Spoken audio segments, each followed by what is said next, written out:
हमारे पार्टी के जिला अध्यक्ष श्री भोला सिंह जी और मंच पर विराजमान सभी पार्टी के वरिष्ठ नेतागण और पत्रकार मित्रों, लंबे समय से देश में लोकसभा के चुनाव की तैयारी चल रही थी।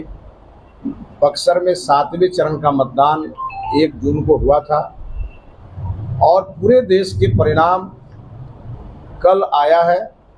कल 4 जून को बक्सर का भी परिणाम कल देर रात तक घोषित हुआ। चूंकि मैं बक्सर भारतीय जनता पार्टी और एनडीए का के कैंडिडेट होने के नाते मेरी पूरी नज़र कल के मतगणना पर भी थी, तो मेरा पहला रिएक्शन ये है कि लगभग 4,08,000 से भी अधिक वोट मुझे इस चुनाव में बक्सर की महान जनता ने मुझे दिया है। बक्सर की महान जनता ने देश के माननीय प्रधानमंत्री आदरणीय नरेंद्र मोदी जी पर विश्वास किया है, भारतीय जनता पार्टी एनडीए पर विश्वास किया है और जो 2 महीने तक यहाँ मैंने सघन चुनाव प्रचार किए, मैंने जनता से वायदे किए और जनता के बीच रहकर काम करने का मैंने जो संकल्प लिया था, बक्सर की महान जनता ने 4,08,000 से भी ज़्यादा वोट दे करके मुझे अपना ऋणी बनाया है। मैं सबसे पहले बक्सर के सभी परिवारजनों को हृदय से धन्यवाद देता हूं, जिन लोगों ने इस परिस्थिति में मोदी जी का साथ दिया, भाजपा का साथ दिया और मेरा साथ दिया। मैं भी उनका साथ कभी छोड़ने वाला नहीं। यह जनादेश हृदय से स्वीकार करता हूं। यह जनता का दिया हुआ जनादेश है और इस जनादेश का मैं सर झुका करके सम्मान भी करता हूं। जो इस चुनाव में जीते हैं, मैं उनको बधाई भी देता हूं। यहाँ से सुधाकर सिंह जी जो इंडी गठबंधन के उम्मीदवार के रूप में जीते हैं, उनको मैं हृदय से बधाई देता हूं। चुनाव में हार जीत होती रहती है, हार को भी स्वीकार करना चाहिए और जीत पे इतराना भी नहीं चाहिए। ये मैंने दीनदयाल जी से सीखा है, मैंने अटल बिहारी वाजपेयी जी से सीखा है और मैंने मोदी जी से और भारतीय जनता पार्टी से मैंने सीखा है। और इसलिए तनिक भी मन के अंदर न कोई उदासी है, न मन के अंदर कोई घबराहट है और न मन के अंदर कोई थकान है। इसलिए पूरी तरह से निष्ठा के साथ, ऊर्जा के साथ और अपने सभी कार्यकर्ताओं के साथ बक्सर की सेवा 5 साल, जब तक अगला चुनाव नहीं आ जाता तब तक बक्सर के कार्यकर्ताओं के साथ मिलकर के बक्सर की जनता का सेवा करूंगा और खुट्टा गाड़ करके इस बक्सर में बक्सर के हर गलत काम का विरोध करूंगा। क्योंकि मैं यहाँ विपक्ष में हूँ, जो जीते हैं वो सत्ताधारी दल के सांसद कहे जाएंगे और मेरी अपेक्षा होगी। मैंने बक्सर में बक्सर को बनारस बनाने का संकल्प लिया था। यह संकल्प कुछ दिनों के लिए जरूर टल गया, क्योंकि मैं सांसद होता तो मैं तुरंत इसके लिए पहल करता। अब चूंकि मैं सांसद नहीं हूँ, पार्लियामेंट में नहीं बैठ सकता, मेरे पास सांसद का लेटर पैड नहीं है, इसलिए बक्सर को बनारस बनाने का जो मेरा सपना था वो थोड़े दिनों के लिए रुक गया। लेकिन बक्सर को लंदन बनाने वाले लोग, बक्सर को अमेरिका बनाने वाले लोग, जो राष्ट्रीय जनता दल के उम्मीदवार ने अपने चुनाव में ये वायदा किया है कि वो बक्सर को अमेरिका और लंदन बनाएंगे, मैं इंतजार करूंगा कि वो बक्सर को अमेरिका और लंदन जैसी बक्सर बना करके दें। यदि उन्होंने बक्सर को लंदन और अमेरिका बनाया तो अगले चुनाव में मैं उनका भी समर्थन करूंगा। इसीलिए मैं हर हाल में चाहता हूं कि बक्सर का विकास हो, बक्सर में अमन शांति और चैन रहे और बक्सर आगे बढ़े, क्योंकि बक्सर एक सामान्य लोकसभा नहीं है। बक्सर देवी देवताओं की पुण्य भूमि है, ऋषि महर्षियों की तपस्या स्थली है, प्रभु श्री राम की ज्ञान स्थली है और हमारे महान तपस्वी विश्वामित्र जी की तपोस्थली है। और बामन भगवान ने इस धरती में अवतार लेकर के इस धरती को अवतारी भूमि एक तरह से घोषित किया है। इसलिए मैंने अपने जितने मेरे संकल्प थे उन सभी संकल्पों को जनता के सामने रखा था। मुझे इस बात के लिए मलाल रहेगा कि जिस समय ये राम वर्ष था और जिस समय यह चुनाव हुआ, ये राम काज के लिए चुनाव था। प्रभु श्री राम ने सिखाया है समाज में कोई भेदभाव नहीं होना चाहिए और इसीलिए जब वो लंका की लड़ाई लड़ रहे थे तो किसी राजा का उन्होंने सहयोग नहीं लिया, उन्होंने उन वंचितों का सहयोग लेकर के रावण जैसे प्रतापी राजा को हराया था। और प्रभु श्री राम ने सिखाया, रावण बड़े ही पराक्रमी राजा था, ब्राह्मण था, लेकिन देश के किसी ब्राह्मण ने रावण की पूजा नहीं की। देश के सभी ब्राह्मणों ने राम की पूजा की। और यही हिंदू और यही सनातन धर्म का कर्तव्य भी होता है।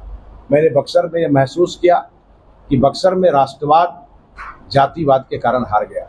मैंने बक्सर में महसूस किया कि बक्सर का विकासवाद कहीं न कहीं क्षेत्रवाद के कारण और कहीं न कहीं परिवारवाद के कारण हार गया। मैंने बक्सर में महसूस किया झूठ की ऐसी फसल यहाँ बोई गई थी, चाहे वो अश्विनी चौबे के बारे में प्रचारित किया गया हो कि वो यहाँ पर एम्स ले आए थे और एम्स भागलपुर चला गया, जो पूरी तरह से कोरा बकवास था, झूठ था। और यह झूठ किसी और ने नहीं, राष्ट्रीय जनता दल और उनकी बी टीम निर्दलीय प्रत्याशी ने फैलाया। आपने देखा होगा कि जिस व्यक्ति ने यहाँ के निर्दलीय प्रत्याशी का मंच संचालन किया था नॉमिनेशन के सभा में, वह प्रत्याशी कल मिठाई खा रहा था राष्ट्रीय जनता दल के एमपी, नवनिर्वाचित एमपी के द्वारा। यह बात बक्सर की जनता को दिखना चाहिए कि ये वो लोग हैं जो जयचंद बन करके डस रहे थे इस बक्सर को। और बक्सर में लगभग 71 से 80 हजार लोगों का वोट जो पड़ना चाहिए था भारतीय जनता पार्टी के पक्ष में, वह वोट यत्र तत्र और सर्वत्र चला गया। और यह बक्सर के इतिहास में ये पहली और आखिरी घटना होनी चाहिए। लोकतंत्र में जब आदमी गिरता है तो संभलने का मौका लोकतंत्र ही देता है। मैं भी अपने पूरे पार्टी के कार्यकर्ताओं के साथ, एनडीए के कार्यकर्ताओं के साथ पूरे चुनाव की समीक्षा करूंगा। और आज मुझे प्रदेश नेतृत्व ने रात में बुलाया है पटना। मैं जाकर के एक एक बात की रिपोर्ट अपने प्रदेश नेतृत्व को भी दूंगा, केंद्रीय नेतृत्व को भी दूंगा। और उसके बाद मैं विधानसभा वार अपने कार्यकर्ताओं के साथ बैठ कर और इसकी पूरी समीक्षा करूंगा, कहाँ चूक हुई, कहाँ हम फिसल गए, किस कारण हम चुनाव हारे। इन सभी चीज़ों को सोच के समझ के और अगले चुनाव में उसको कैसे हम दुरुस्त करें और कैसे हम उसको ठीक करें, इस पे हमारा पूरा काम चलेगा। मैं पार्टी का प्रदेश महामंत्री भी हूँ, इसलिए मेरी जिम्मेवारी है, यदि हमारा संगठन कहीं कमज़ोर रहा, कहीं हमारा संगठन अगर किसी कारण से सुस्त रहा तो कैसे वो चुस्त हो, और अगर कमज़ोर रहा तो कैसे वो मजबूत हो, इसकी भी पूरी जिम्मेवारी मेरे ऊपर। इसलिए मैंने अपने जिलाध्यक्ष जी को कहा है, प्रत्याशी मैं कल तक था, आज से मैं पार्टी का प्रदेश महामंत्री हूँ और अब दिन रात एक कर दूंगा, लेकिन बक्सर की संगठन को मजबूत करें। और अगले विधानसभा चुनाव में बक्सर में 6 विधानसभा कैसे जीते, इसके लिए मैं प्राण लगा दूंगा। और साथ ही साथ बक्सर एक देवभूमि भी है, तो हमारे देवी देवताओं का हम पर बहुत आशीर्वाद है। मैंने बक्सर के किसी मंदिर को छोड़ा नहीं, हर मंदिर में मैंने मत्था टेका है। तो कुछ कमी मुझ में ही रह गई होगी, जिसके कारण हमें विजय श्री का आशीर्वाद नहीं मिला। वो कमी भी मैं आगे के दिनों में पूरा करूंगा और हर हाल में अगला लोकसभा चुनाव भारतीय जनता पार्टी जीतेगी। मैं आज फिर आप लोगों को कहता हूं, अगर पार्टी अगली बार मुझे उम्मीदवार नहीं भी बनाएगी तो जिसको बनाएगी उसको उसके साथ खड़ा होकर के मैं उसको जितवाने का काम करूंगा। मैं पार्टी के साथ कभी गद्दारी नहीं कर सकता। पार्टी मेरे लिए माँ के समान है और माँ जो निर्णय करती है बेटे को मानना चाहिए। लेकिन मुझे पार्टी के नेताओं ने कहा है, बक्सर आपका क्षेत्र है, पूरे इस क्षेत्र को आप अपना घर समझ करके इसको सजाइए, संवारिए। और मैं इस काम के लिए आज से लग गया। और मेरे घर में जिसने भी छेद किया होगा, मेरे घर में जिसने भी डांका डाला होगा, उसको मैं ढूंढ के निकालूंगा और आप देख लीजिएगा, वो दूर दूर तक आपको दिखाई नहीं देगा। मैं एक संकल्प लेने वाला व्यक्ति हूँ और दृढ़ संकल्प लेने वाला व्यक्ति हूँ। और मुझे इस बात का दुख है कि मोदी जी ने मुझ पर भरोसा किया था, मैं यह सीट जीत करके मोदी जी को नहीं दे पाया। मैं अपने लिए चुनाव नहीं लड़ रहा, मैं पार्टी के लिए चुनाव लड़ रहा था। और मैंने जो जो घोषणाएं की थी बक्सर में, वो आज नहीं तो कल मैं पूरा करूंगा। और बक्सर का आज राष्ट्रीय जनता दल का है और बक्सर का कल भारतीय जनता पार्टी का है।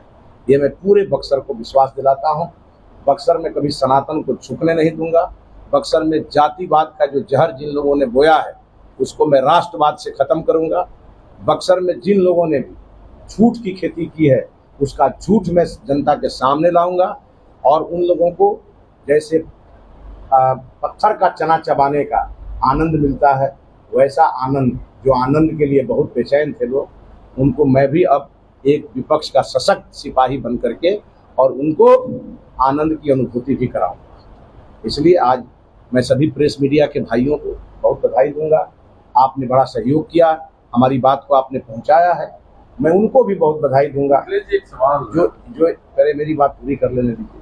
जो 1000 से भी अधिक संख्या में, कोई पूना से आया था, कोई कर्नाटक से आया था, कोई दिल्ली से आया था, और 1000 की संख्या में यूट्यूबर इस बक्सर को लूट करके चले गए और यह बक्सर लूट गया।